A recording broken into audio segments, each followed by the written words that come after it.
তো এই যে খাওয়া দাওয়ার আয়োজন করা হচ্ছে। ঝিঙা কাটলাম, আলু কাটলাম।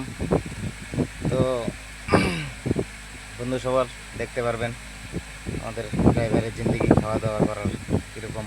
এই কটিটা করলা কাটা আমি এদিকে ভাত বসাই দিলাম, ওদের মাছ মেরিনেট করে রেখে দিলাম, হলদি লবণ লাগিয়ে রেখে দিলাম।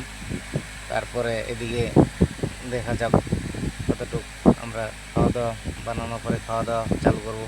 এদিকে এই যে নিমলি করেছিলাম, এই যে দেখুন নিচে বানালাম না, গাড়ির ভিতরে বানাচ্ছি।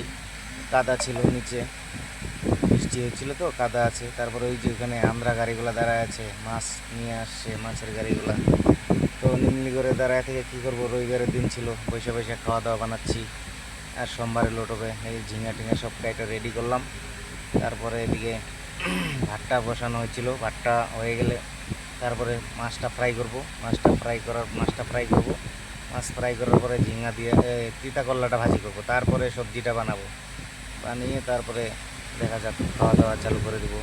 এই যে দেখুন নিচে বানানো না, তার জন্যে আমরা বেশিরভাগ কী করবো, নিচে বানাবো, জিনিসপত্র সব নিচে নামে উঠাইতে লেগে। তার যেখানে জায়গা বুঝে এখন সেরকম জায়গা হলে হয়তো নিচেই বানাই, না হলে গাড়ির ভিতরেই